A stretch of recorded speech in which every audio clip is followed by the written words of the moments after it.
Olá, queridos amigos, tudo bem com vocês? Sejam bem-vindos aqui ao canal Fala Sério Pastor, é muito bom ter vocês aqui.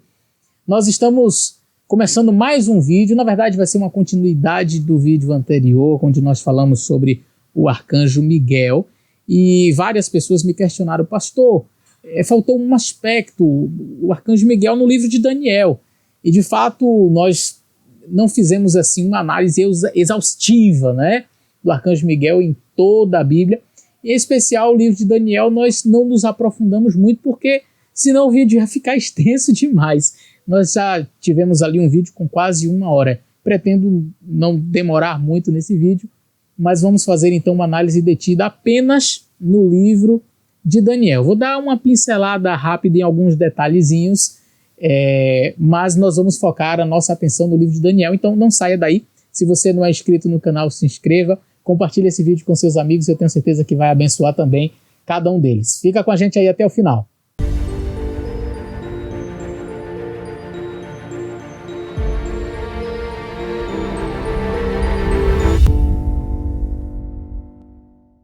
Muito bem, se você chegou aqui primeiro, não assistiu o vídeo anterior sobre este assunto, eu te aconselho a assistir. Eu vou deixar aí no cardzinho aí em cima para que você possa assistir. Assiste esse vídeo primeiro, porque esse daqui na verdade vai ser um complemento. É claro que se você assistir apenas esse vídeo, você será abençoado, mas é bom você ter este background do outro vídeo que eu fiz, para que você possa compreender melhor a questão, tá?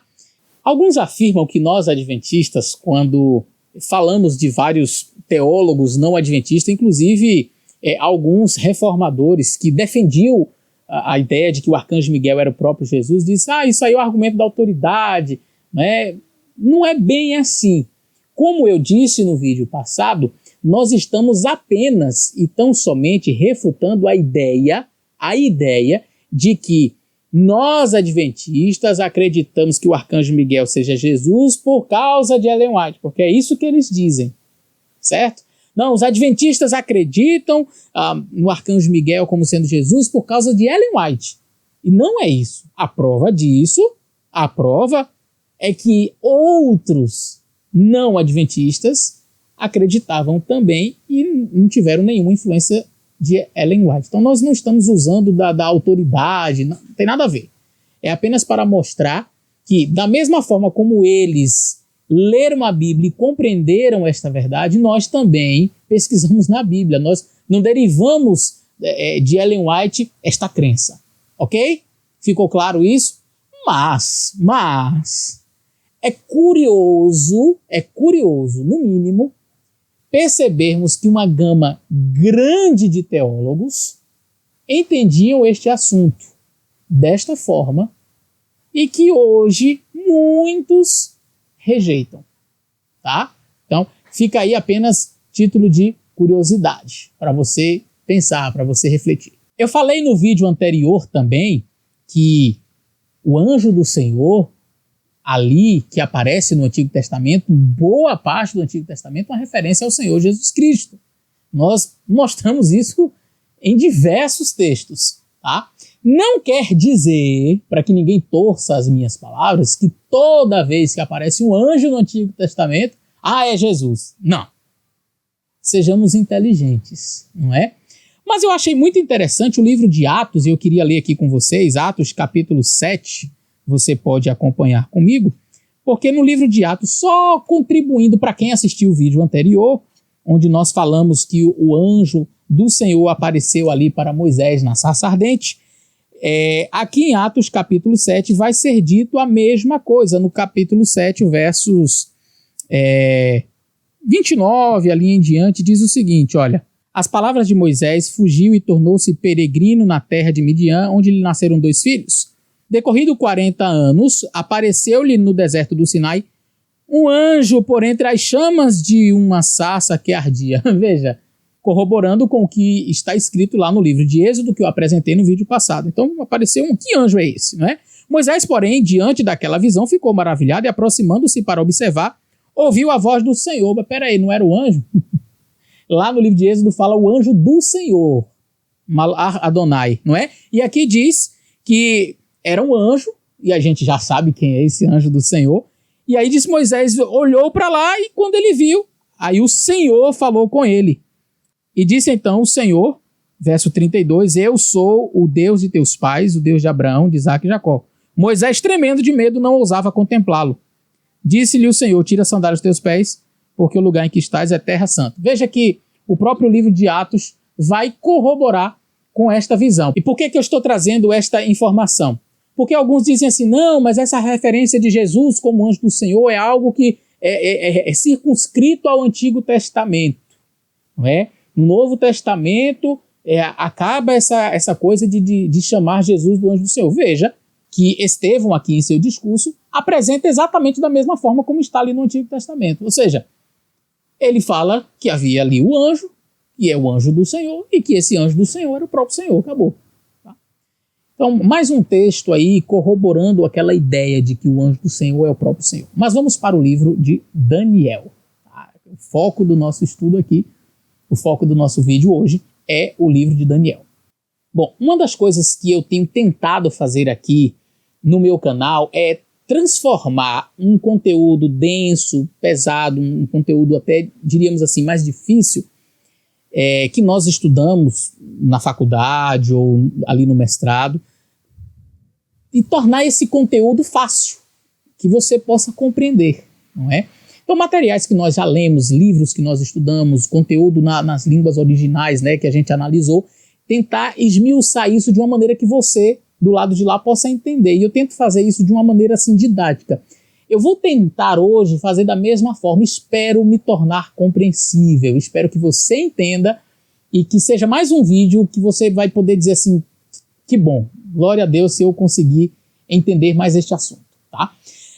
O livro de Daniel, ele é um livro que é estruturado de uma maneira muito interessante. Você tem a parte histórica no livro de Daniel, você tem ali o capítulo 1, não é? Você tem ali o capítulo 3, capítulo 1, a chegada deles na Babilônia, você tem o capítulo 3, a estátua ali de Nabucodonosor de ouro, né? Que ele pede para que os jovens ali adorem.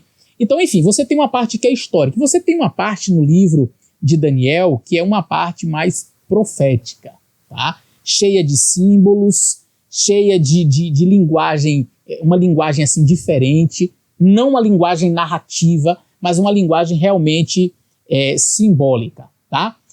A parte profética do livro de Daniel está dividida em 4 grandes seções.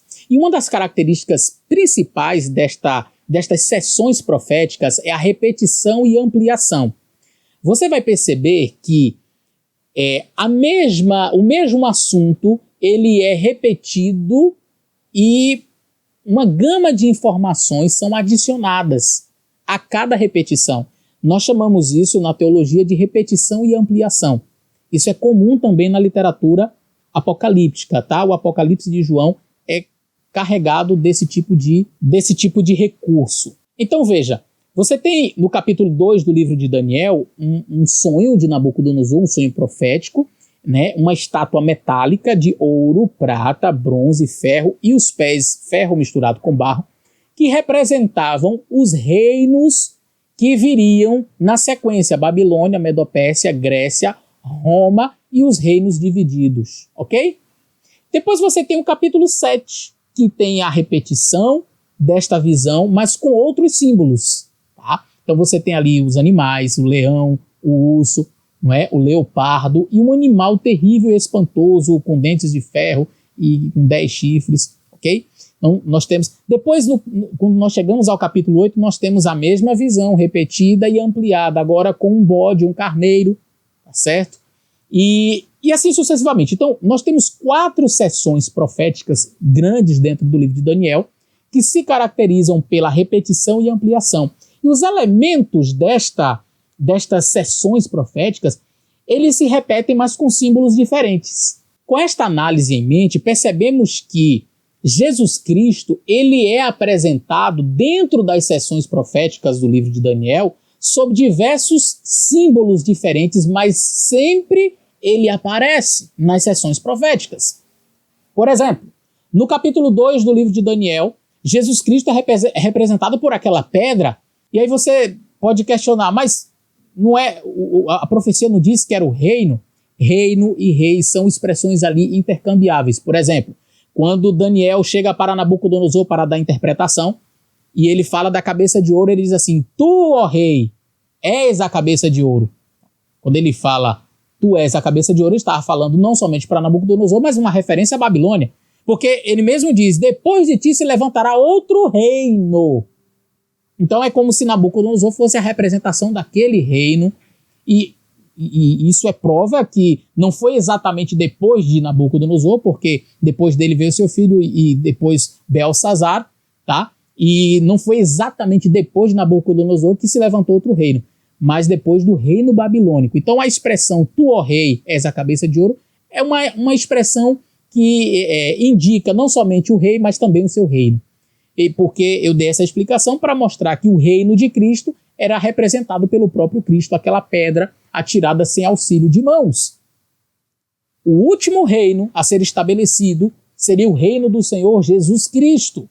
Quando você vai ao capítulo 7 do livro de Daniel, no capítulo 7, verso 13, Jesus Cristo é apresentado como Filho do Homem. Eu vou ler aqui para vocês, capítulo 7 do livro de Daniel, e o verso 13. E diz o seguinte: eu estava olhando nas minhas visões da noite, e eis que vinha nas nuvens do céu um como Filho do Homem, e dirigiu-se a um ancião de dias. Então, aqui é apresentado Jesus, mas como o Filho do Homem. Você vai para o capítulo 8, verso 25, eu li inclusive no nosso vídeo passado, Jesus é apresentado ali como príncipe dos príncipes. E você vai para o último bloco profético, que vai do capítulo 10 a 12, a última sessão profética grande e bem esmiuçada, nós temos ali Jesus sendo apresentado como Miguel. Negar, portanto, que o arcanjo Miguel seja o Senhor Jesus Cristo implica em quebrar o paralelismo estrutural do livro de Daniel. Você tem na sequência a repetição e ampliação. E dentro destas 4 cadeias proféticas do livro de Daniel, dentro destas 4 sessões proféticas do livro de Daniel, nós temos os elementos sendo repetidos e ampliados.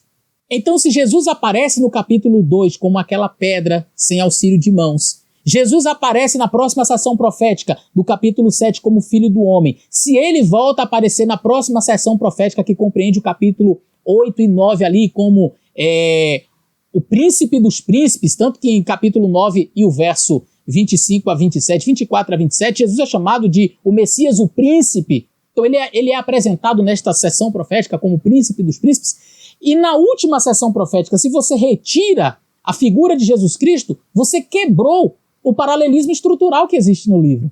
Percebe? O livro de Daniel ele foi escrito de uma maneira fantástica, arranjado de uma maneira muitíssimo interessante.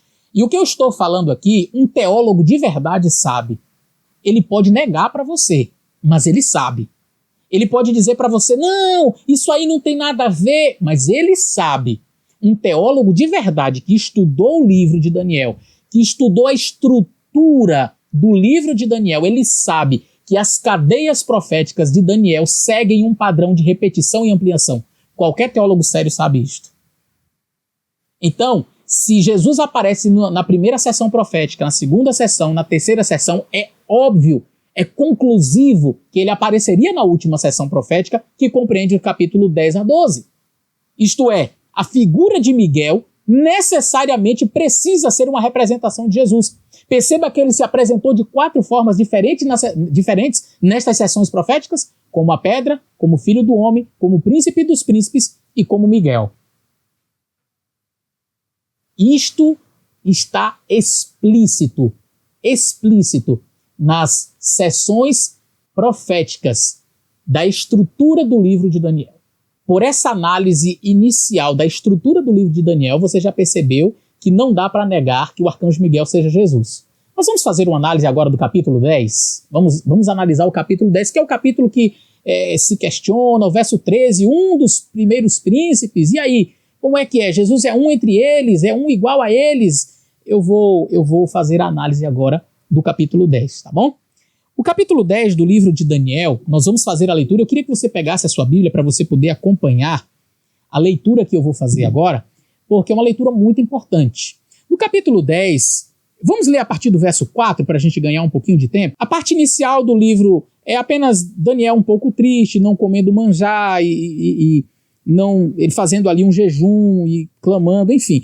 No verso 4, aí entra a parte importante porque ele tem uma visão.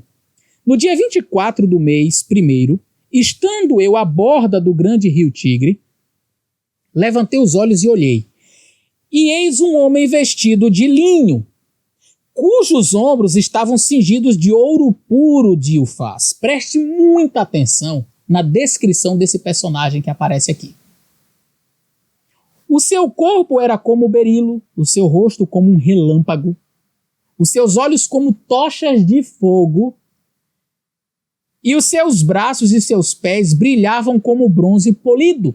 A sua voz, como a voz com estrondo de muita gente. Bom, vamos fazer uma comparação com o livro de Apocalipse, no capítulo 1. Vamos lá, rapidinho, não tire o dedo aí de Daniel, aqui do livro de Daniel, que nós vamos voltar. Mas vamos ver aqui o que diz o livro de Apocalipse, tá? No capítulo 1, quando João ele teve a visão do Senhor Jesus Cristo. Vamos ver aqui, capítulo 1, a partir do verso 9. Eu, João, vosso irmão e companheiro na tribulação, o reino e na perseverança em Jesus, achei-me na ilha de Patmos por causa da palavra do Senhor e do testemunho de Jesus.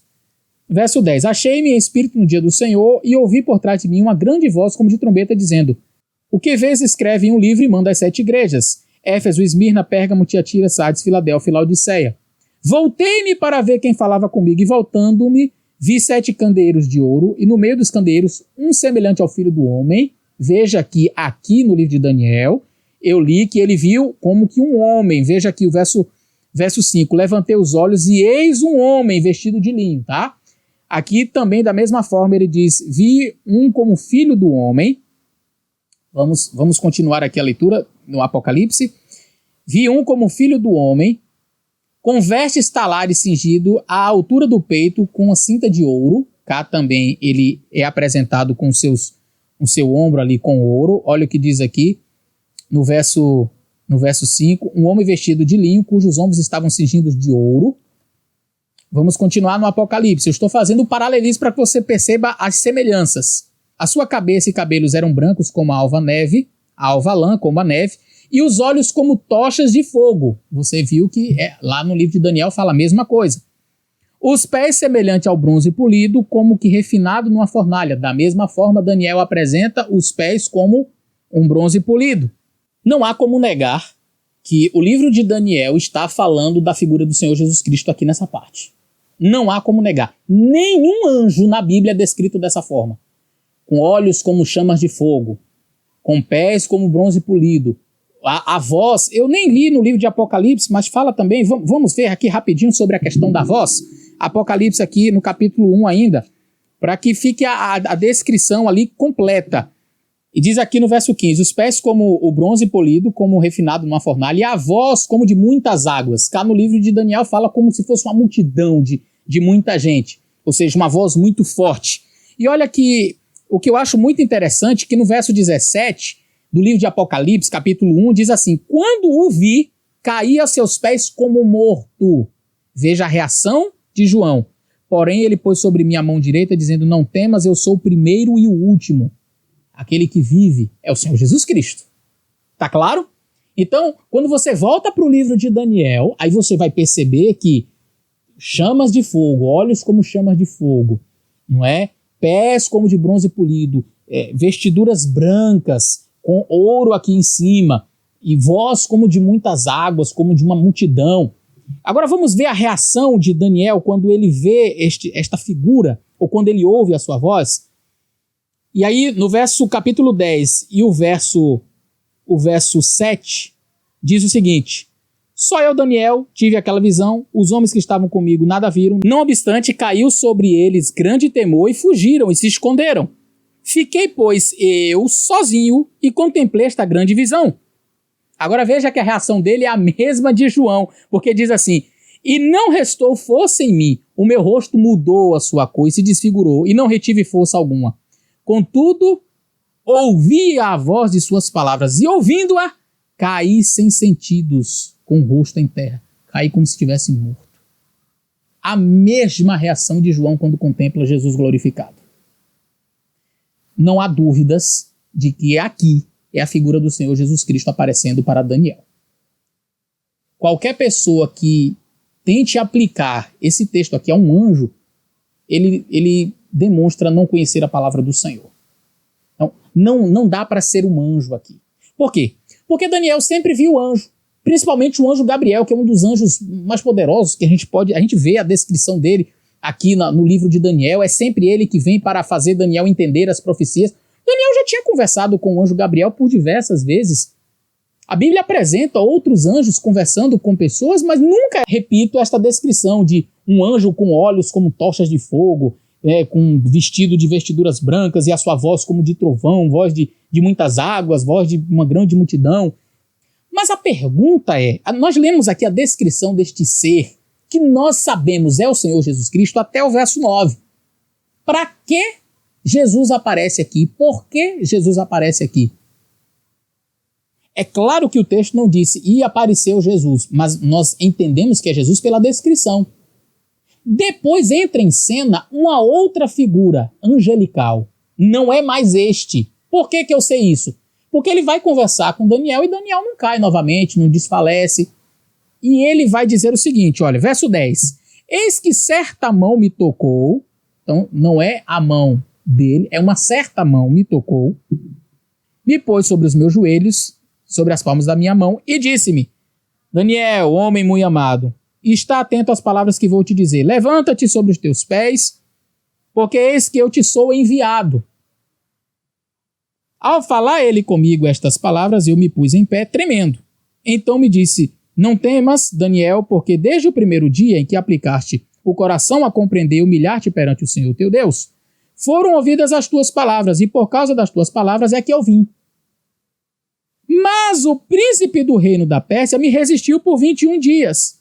Porém Miguel, olha só, presta atenção. Porém Miguel, um dos primeiros príncipes, veio para ajudar-me e eu obtive vitória sobre os reis da Pérsia. Então, ao falar, verso 14, agora vim para fazer-te entender o que há de suceder ao teu povo nos últimos dias, porque a visão se refere ainda a dias distantes. Ao falar ele comigo estas palavras, dirigi o olhar para a terra e me calei. Bom, aqui nós temos Daniel tendo uma primeira visão, a visão de um ser glorioso, de um ser majestoso, divino, que quando nós olhamos para o Apocalipse e para o livro de Daniel, não resta dúvidas, é o Senhor Jesus Cristo. Daniel cai, ele se desfalece, não é? Porque não era uma figura que ele tinha visto antes. Só que o início do capítulo 10, Daniel está vendo o Senhor Jesus Cristo. Depois que ele desfalece, vem esta figura, muito provavelmente o anjo Gabriel, porque ele sempre o responsável por explicar as profecias para Daniel, por explicar, por fazer Daniel entender aquilo que estava na profecia, a visão. Então, aquele anjo toca em Daniel, levanta ele, diz, olha, levanta. Daniel levanta tremendo, diz a Bíblia, ele levanta tremendo. E aí ele agoniado ali, o anjo diz, eu vou te fazer entender. Olha, é como se o anjo Gabriel agora fosse explicar por que Daniel teve aquela visão. Porque Gabriel, o anjo, sempre aparece para explicar a visão a Daniel. Daniel vê aquele ser majestoso, divino, o Senhor Jesus Cristo, mas não entendeu nada. Mas por que eu estou vendo isso aqui? Aí o anjo toca nele, levanta e diz, Daniel, eu vou te explicar o sentido que você acabou de ver. Por que isso aconteceu? Veja, olha, eu fui enviado, e aí ele começa a explicação. Ele começa, e é sempre assim, Daniel tem a visão e depois o anjo explica. Daniel teve a visão aqui e agora a partir do verso 10 vem a explicação. Daniel, olha, desde que você começou a orar, eu saí para te fazer entender a visão. Isso aqui está no verso 12. Não temas, Daniel, porque desde o primeiro dia que aplicaste teu coração para compreender e humilhar-te perante o Senhor, foram ouvidas as tuas palavras. E por causa disso é que eu vim. Só que aconteceu um problema, Daniel. No meio do caminho aí teve um problema. O príncipe da Pérsia, e muitos teólogos aqui entendem ser uma referência ao inimigo trabalhando na mente ali do rei persa para que ele não desse o decreto para a reconstrução de Jerusalém. Então, Daniel, eu tive este problema e eu não dei conta, em outras palavras. Você não viu aquele ser lá majestoso? Então foi ele que veio para me ajudar. Ele diz assim, olha, no verso 13, mas o príncipe do reino da Pérsia me resistiu por 21 dias. Porém, Miguel, um dos primeiros príncipes, veio para ajudar-me e eu obtive vitória sobre os reis da Pérsia. Você entendeu agora, Daniel, por que você viu aquele ser majestoso? Você entendeu quem é ele? Ficou claro para você, Daniel? Daniel teve a visão. Porque nenhuma visão é dada sem que seja explicada. Quando João vê o Jesus glorificado, ele vê entre os 7 candeeiros, mas vem a explicação. Olha, os castiçais de ouro representam isso, as estrelas na mão representam aquilo, e as igrejas e os anjos das igrejas, tudo é explicado. Daniel, da mesma forma, ele teve uma visão do Cristo. Ele teve uma visão de Jesus ali, é inegável. Só que, e cadê a explicação disso daí? Aí veio o anjo para explicar. E a explicação é exatamente essa. É muito claro, é só você ler o capítulo que você entende. Visão, explicação. Visão, explicação. É sempre assim, essa estrutura no livro de Daniel. Então Daniel teve a visão, viu Jesus glorificado, viu Jesus ali de uma maneira poderosa, viu ali o arcanjo Miguel, e aí de repente o anjo toca nele, porque ele desfaleceu, levanta e diz, Daniel, olha, eu vim para fazer você entender a visão, para te explicar as coisas, mas aí eu tive um empecilho no caminho e o príncipe da Pérsia não queria me deixar explicar as coisas para você. E aí foi necessário que Miguel viesse. Em outras palavras, esse que você viu no começo da sua visão é ele. É o Miguel. Foi por isso que você começou esta visão vendo o Miguel. E aí então o anjo vai continuar a explicação agora falando de outros aspectos. Mas aí alguém questiona assim, mas Miguel ali é chamado um dos primeiros príncipes. E agora eu vou ler para vocês uma explicação que eu vi em um site, onde o indivíduo ele tenta falar ali o porquê de ser dito um dos primeiros príncipes. Ele diz mais ou menos o seguinte, e eis que Miguel, um dos primeiros príncipes, veio ajudar-me, a citação de Daniel 10, verso 13, a sentença acima, da maneira como consta na maioria das traduções, não deixa dúvidas. Além de Miguel, existem outros arcanjos, primeiros príncipes, no mesmo nível de poder e glória que ele. Tal declaração, portanto, inviabiliza quaisquer tentativas de alguns grupos religiosos sectários de identificarem Miguel com a segunda pessoa da Trindade. E mais abaixo ele diz, todos esses príncipes, incluindo Miguel, são os primeiros cabeças, possuindo, portanto, o mesmo poder e glória. Nesse caso, Miguel não pode ser igualado a Cristo. Você percebeu que o texto diz uma coisa e a pessoa interpreta outra? Porque o texto diz o quê? Miguel, um dos primeiros príncipes. Ponto. Miguel, um dos primeiros príncipes. Aí o indivíduo conclui assim, é claro notar que existem outros arcanjos. Disse Miguel um dos primeiros arcanjos ou disse Miguel um dos primeiros príncipes? Diz o texto, Miguel um dos primeiros príncipes. Quer dizer que toda expressão príncipe referindo-se a algum ser angelical necessariamente torna esse ser um arcanjo? Ou seja, um dos primeiros príncipes. Aí o indivíduo traduz assim, um dos primeiros arcanjos. O texto não disse um dos primeiros arcanjos. Disse que o arcanjo Miguel é um dos primeiros príncipes. Não disse que todos os príncipes são arcanjos. Tá? Isso a gente não pode forçar o texto. E ainda diz mais, que são outros arcanjos no mesmo nível de poder e glória que ele. Onde é que está escrito isso? Que eu não vi. Então quer dizer, na verdade é uma interpretação que acrescenta informações ao texto que não está ali.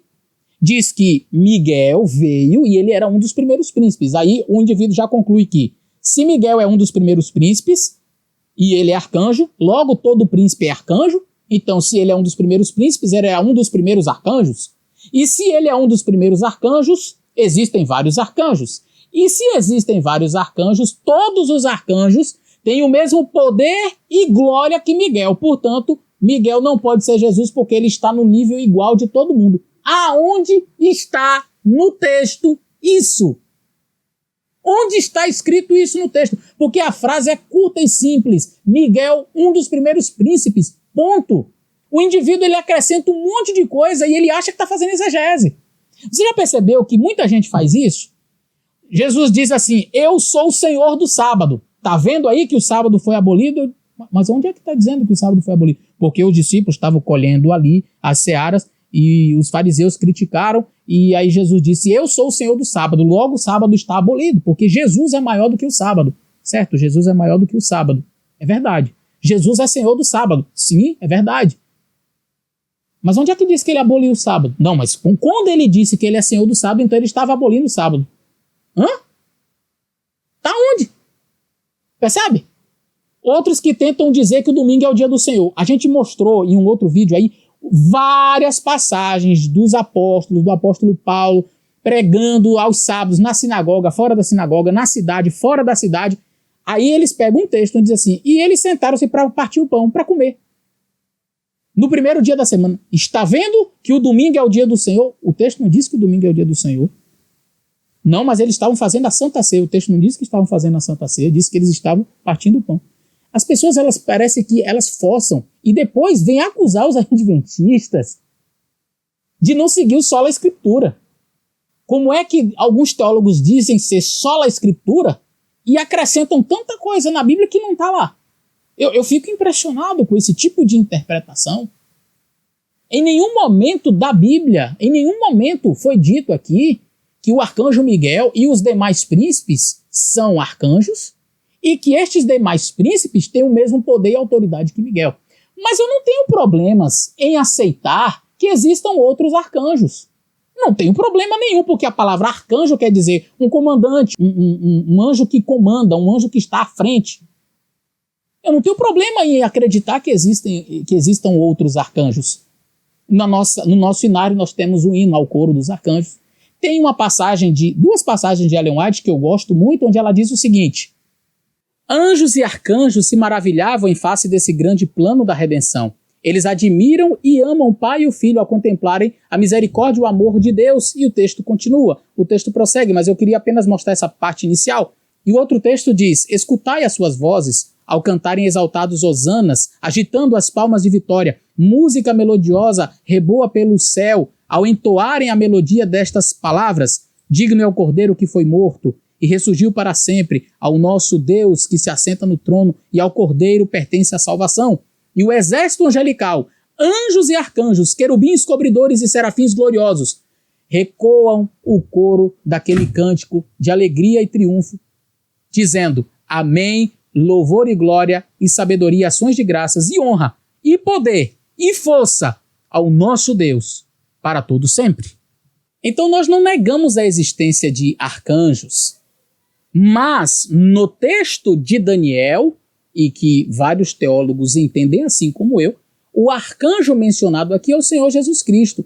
E dizer que os demais príncipes são arcanjos é uma forçação de texto, porque o texto não diz Miguel, um dos primeiros arcanjos. Aí eu entenderia, então existem outros arcanjos aqui nesse contexto. Mas o texto diz Miguel, um dos primeiros príncipes. Então você já está entendendo que a palavra príncipes é uma referência a todos os arcanjos. Ou seja, se é príncipe, então é arcanjo. Será? Eu acho que é ir além do que está escrito. Ok, pastor, mas você então leu aí que existem outros arcanjos? E se Jesus é um dentre estes arcanjos, ele é um, como é que fica? Então Jesus é uma criatura? Gente, eu vou repetir aquilo que eu disse no vídeo passado. Jesus, ele era um humano também, e era um dentre os humanos. Jesus não veio como ser humano? Veio. Ele não foi um dentre os humanos? E se eu dissesse assim, o próprio Isaías, como um de quem os homens escondiam o rosto, era humilhado, mais rejeitado dentre os homens. Ele estava entre os homens, um entre eles. Ou não foi? Foi. Jesus é menos Deus porque ele esteve entre os homens? Jesus é menos Deus porque ele foi um homem, um dentre os homens? Não. Então Miguel, um entre os príncipes, diminui a divindade de Jesus? Não. E eu repito, Jesus não é menos Deus porque se fez homem. Da mesma forma como ele não é menos Deus porque viveu entre os anjos, viveu como um arcanjo. E alguém até me perguntou, mas pastor, o arcanjo não era uma classe assim menor, inferior?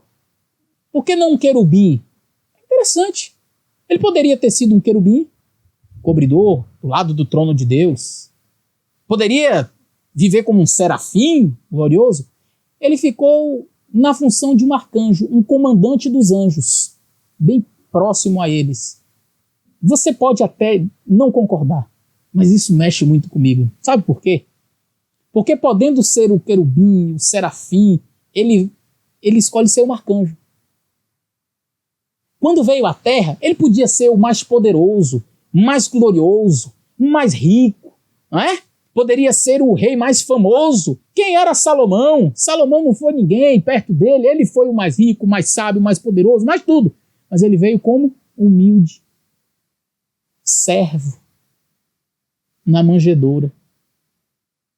Não me admira que lá no céu ele assuma, quando vai viver ali como um arcanjo, exatamente esta função de comandante dos anjos, ao invés de dizer assim, não, eu vou viver entre eles, mas eu vou ser o querubim, cobridor, eu quero ser, vou ficar ali como um serafim, vou viver entre os anjos, mas como o anjo mais importante. Humildade não foi uma característica que Cristo adquiriu quando veio para a Terra, não. É intrínseca ao seu caráter.